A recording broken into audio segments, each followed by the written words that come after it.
Thank you, Mr. Chairman. This hearing is about digital assets and illicit finance. And while this is an important topic and it's appropriate to discuss and understand this topic, we also need to work to ensure regulatory clarity for digital assets. Digital assets, including cryptocurrencies and their underlying distributed ledger technology, have enormous potential benefits. Some are already being realized. As the White House itself recently stated, the U.S. must maintain its leadership in this space, which is why lawmakers and regulators should do nothing to harm America's longstanding tradition of fostering technological innovation. Unfortunately, I am concerned that the current lack of regulatory clarity here at home is undermining that tradition and driving innovation abroad. We need Congress to work together to enact a regulatory framework specific to digital assets that provides this much-needed clarity. And while today's topic is illicit finance, I think an important backdrop for the hearing is Russia's invasion of Ukraine.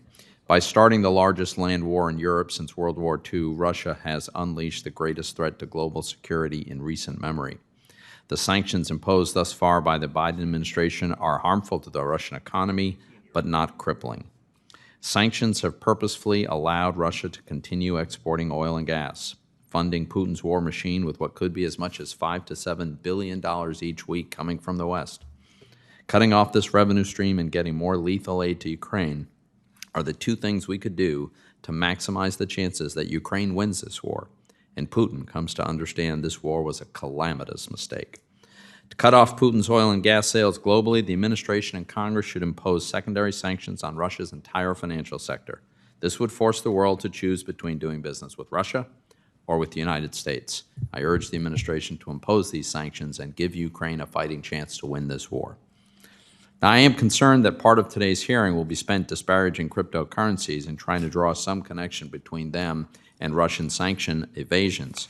Now, there's no sanctions regime that's completely watertight, so it's possible that there's an oligarch somewhere that may be using a variety of tools, including crypto, to try to hide some assets. But according to administration officials across multiple agencies, there's simply no evidence of cryptocurrencies being used by Russia to evade sanctions in any significant way. Just this month, FBI Director Christopher Wray told the Senate Intelligence Committee that the Russians' ability to circumvent the sanctions with cryptocurrency is probably highly overestimated, end quote. Acting FinCEN Director Him Das said, and I quote, "We have not seen widespread evasion of our sanctions using methods such as cryptocurrency," end quote. And the Director of Cybersecurity for the National Security Council said, and I quote, "The scale that Russia would need to successfully circumvent all U.S. and partners' financial sanctions would almost certainly render cryptocurrency as an ineffective primary tool for the state," end quote. So the facts are clear, and the administration has discovered this. Russia cannot meaningfully use cryptocurrencies to evade current sanctions. And while there's been virtually no evidence of that evasion taking place, Ukraine has been actively using cryptocurrencies to do tremendous good.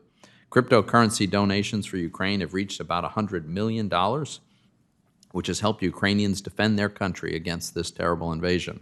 These funds have gone towards more than 5,500 bulletproof vests. They've bought 500 helmets and over 410,000 meals, among other things. Ukraine's Deputy Minister of Digital Transformation has said that, and I quote, "Each and every helmet and vest bought via crypto donations is currently saving Ukrainian soldiers' lives," end quote. We're fortunate to have as a witness today someone deeply affected by the war in Ukraine and the use of cryptocurrency to help Ukraine and its citizens. Michael Chubanian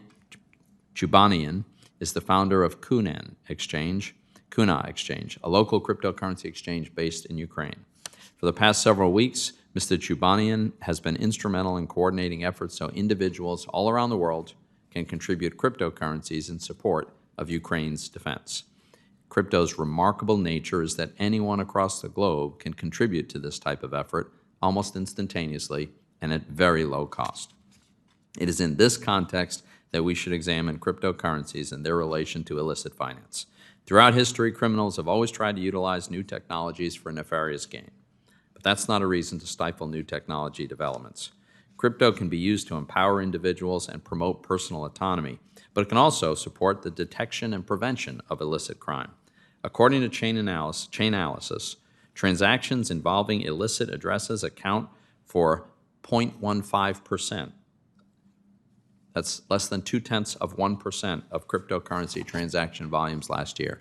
And this should be no great surprise. The traceable nature of most cryptocurrencies, is a factor making them terribly risky to use for criminal purposes. Just look at the Colonial Pipeline hack, which was one of the most disruptive ransomware attacks on record. The Department of Justice recovered 85% of the bitcoins that the pipeline paid in ransom, dealing a very significant blow to the hackers.